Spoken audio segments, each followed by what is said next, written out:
అంటే ఇండియాలో divorce rate పెరుగుతుంది అంటున్నారు. ఈ డికేడ్లో 30 to 40% పెరిగిందంట.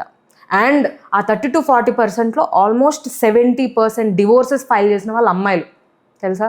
అండ్ ఇగో ఇలా చెప్పామంటే వీళ్ళు కమెంట్ సెక్షన్ లో వీళ్ళందరూ ఏమంటారో తెలుసా, అమ్మాయిలు బాగా అడ్జస్ట్ అవ్వలేకపోతున్నారు, ఇండివిజువలిస్టిక్ అయిపోతున్నారు, వీళ్ళకి ఫైనాన్షియల్ ఫ్రీడమ్ వచ్చేసింది, ఒకప్పుడు మన అమ్మ వాళ్ళే నయం, వాళ్ళు తిట్టినా కొట్టినా మూసుకొని కళ్ళు మూసుకొని కాపురాలు చేశారు, ఇంకా ఇలా చెప్తారనమాట. అట్లా చేస్తే ఏముంది, ఇప్పుడు రోబోతో కూడా చేయొచ్చు కదా. జనరేషనల్ కండిషనింగ్ గా పెరిగిన మన అమ్మ వాళ్ళ జనరేషన్ ని చూపించి you don't know what your mom has gone through. వాళ్ళ అత్త వాళ్ళు ఇన్లాస్ మీ అమ్మని ఎంత టార్చర్ పెట్టారో మన డాడీస్కే తెలియదు. ఎస్, తెలుస్తుంది. ఎందుకంటే మన అమ్మలు ఎప్పుడు అవుట్ స్పోకెన్ ఉండరు. మాకు ఇలా అయింది, నేను ఇవి అంటే మోస్ట్లీ షేర్ చేసుకోరు కదా.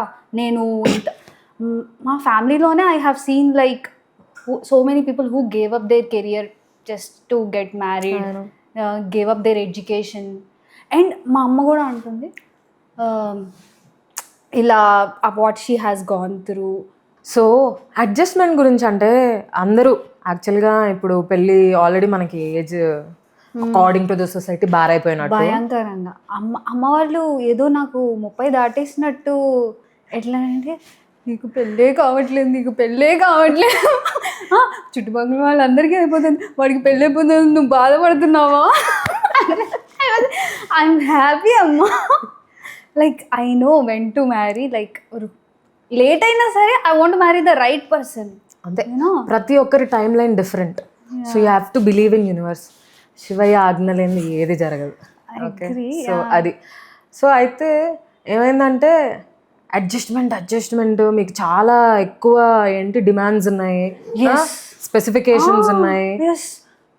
గొంతెమ్మ కోరికలు కోరక అన్నారు సహా. నేను అడిగితే గొంతెమ్మ కోరిక, ఐ వాజ్ లైక్ నాన్న నాకు ఇంత వస్తున్నాయి శాలరీ, నేను నా అంత వచ్చే వాళ్ళతో వస్తే మీరు తెచ్చేది ఒక 2 years పెద్దవాళ్ళని తెస్తారు, తను నా అంత ఎర్న్ చేస్తున్నారు, లేదా నాకంటే 2-3 lakhs ఎక్కువ ఎర్న్ చేస్తున్నారు అనుకో, నేను సింపుల్ మ్యాథ్ వేస్తా, లైక్ ఇన్ని ఇయర్స్ ఎక్స్పీరియన్స్కి నువ్వు ఇంత సంపాదిస్తున్నావు, నాకు ఇన్ని ఇయర్స్ ఎక్స్పీరియన్స్కి నేను ఇంత సంపాదిస్తున్నాను, నాకు ఇది కావాలంటే మూసుకో, నీకు అంత గొంతం కోరికలు అక్కర్లేదు, వచ్చింది చేసుకో, మనం అడ్జస్ట్ అవ్వాలి, మనకి ఎవరు వస్తారు, మన స్థాయికి తగ్గట్టు వీళ్ళే వస్తారు, మన స్తోమతకి తగ్గట్లు మనకు సంబంధాలు వస్తాయనంటే ఫ్రస్ట్రేటెడ్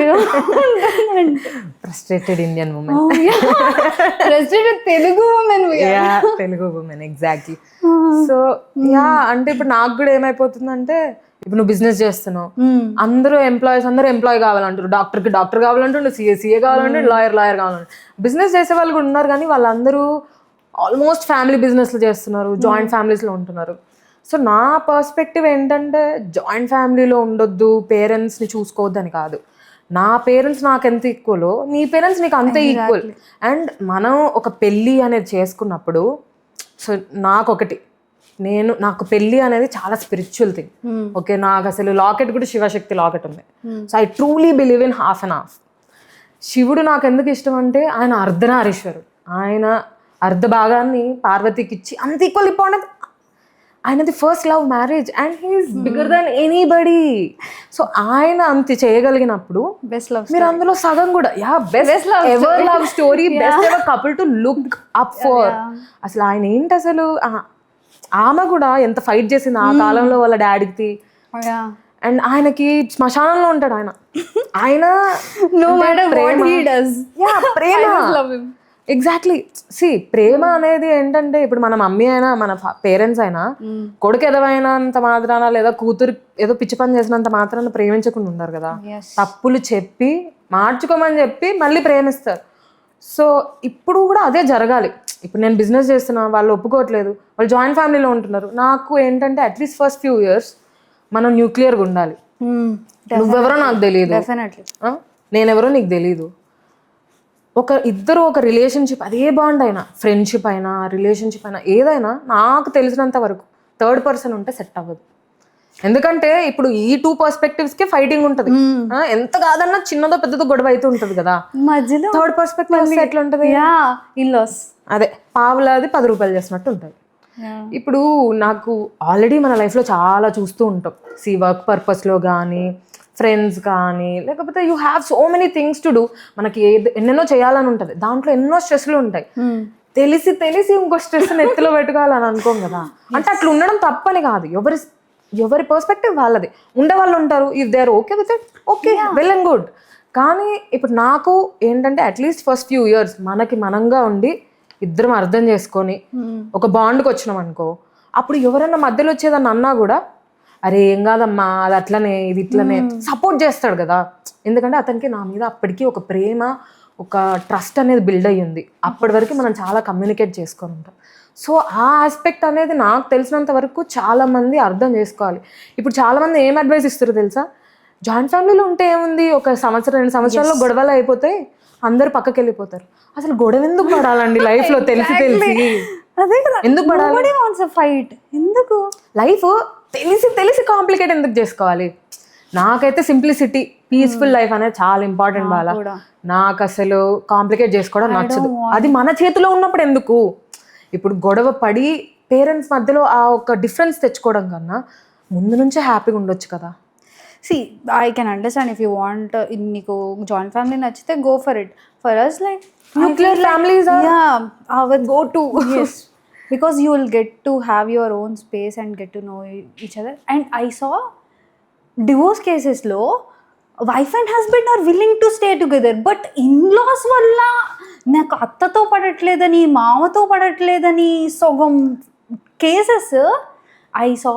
వన్ యునో కోర్ట్ వర్డిక్ట్లో వాళ్ళు డైరెక్ట్గా చెప్పారట కపుల్కి, చూడండి మీరు విడిగా ఉండాలి, మీ అమ్మా నాన్నలతో మడుకు కలిసి ఉండద్దు, ఎందుకంటే మీ మధ్య ప్రేమ ఉండి మీరు వర్కౌట్ చేయాలనుకున్నా కూడా వాళ్ళ ఇన్వాల్వ్మెంట్ మీ లైఫ్లో ఎక్కువ ఉండడం వల్ల మీరు కలిసి ఉండలేకపోతున్నారు, మీ మధ్య గొడవలు వస్తున్నాయి అని.